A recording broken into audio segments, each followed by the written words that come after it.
በደቡብ ጎንደር ዞን የህዝብ ተመራጭ የፓርላማና ክልል ምክር ቤት አባላት ከመረጣቸው ህዝብ ጋር በሁለንተናዊ አገራዊ ጉዳዮች ላይ የተወያዩ ሲሆን በተለያዩ ወረዳዎች የሚከናወኑ የልማት ፕሮጀክቶችንም ያሉበትን ደረጃ ጎብኝተዋል።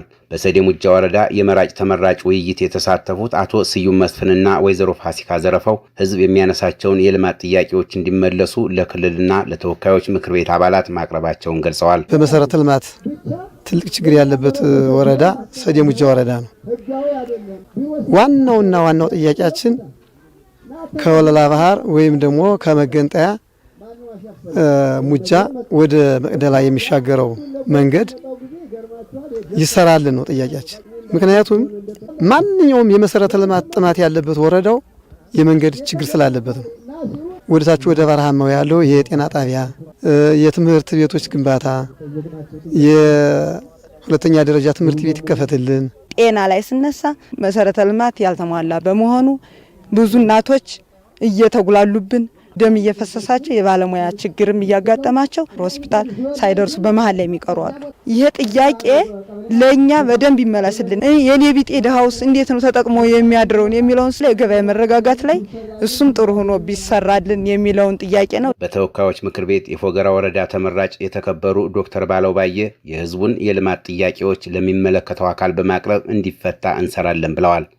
አሁን እንደዚህ ያሉ የተጠናከረ በተጠና መንገድ የህዝብ ጥያቄ ተደራሽ ለማወቅና መልስ ለመስጠት ብዙ ስራ እየተሰራ ነው። አንዱ ተደራሽተን የምንመጣበት ነው። እንደዚህ ያሉ ነገሮች እስካሁን በፊት የሉም። በህብረተሰቡ ዘንድ የሚነሱ ብዙ ጥያቄዎች አሉ፣ ወደ ላይ ይሄዳሉ።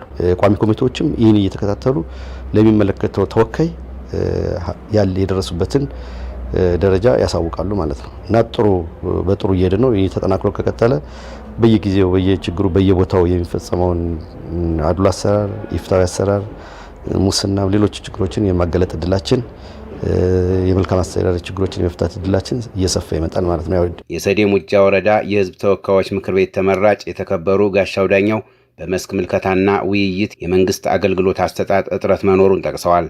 የልማት ፕሮጀክቶች አፈጻጸም ላይ ያሉ ጥረቶችን ለመፍታት በየደረጃው ከሚገኙ ስራ አስፈጻሚዎች ጋር ውይይት እንደሚደረግበት ተናግረዋል። ከአገልግሎት አሰጣጥ በየጊዜው እየተሻሻለ ያለ ነገር አለ የሚሉ አካባቢዎች አሉ። ነገር ግን ደግሞ አሁንም በተለይ የመንግስት ሰራተኛው የሚሰራው አገልግሎት ያለ መርካት ነገሮች አሉ። በግብርና በጤናም በትምህርትም ያየናቸው መልካም ነገሮች አሉ። የፕሮጀክት አፈጻጸሞች በጣም ችግር ያለባቸው የፕሮጀክት አፈጻጸም ያለባቸው አሉ። እንደገና መልካም ያየናቸው ነገሮች አሉ። ፌዴራል የተጀመሩ ፕሮጀክት ለመጨረስ ጥረት የሚያደርግባቸው ሁኔታዎች አሉ። በክልል ደረጃ መፈታት ያለባቸውን ለይተናል። በዞን ደረጃ የነበረውን ዛሬ ውይይት አድርገናል።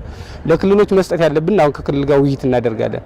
ከቋሚ ኮሚቴ ጋርም ከሚኒስትሮች ጋርም ሰፊ ውይይቶች እናደርጋለን። በዚህ ሂደት ችግሮቹ በመሬት ላይ ያየነውን ስለሆነ የምናነሳው ይፈታሉ ብለን እናስባለን። የህዝብ ወኪሎች በየተመረጡበት ወረዳ ከመራጩ ህዝብ የቀረበላቸውን የልማትና የመልካም አስተዳደር ጥያቄዎች ከወረዳና የዞን የስራ ኃላፊዎች ጋር መወያየታቸውን አውስተዋል። በቀጣይም ከአማራ ክልል አስፈጻሚ አካላት ጋር በቀረቡ ችግሮች መፍትሄ ላይ ውይይት ያደርጋሉ ተብሏል። ለአማራ ሚዲያ ኮርፖሬሽን ለተጠናቀረው ዘገባ ዋሴ ባየ ከደቡብ ጎንደር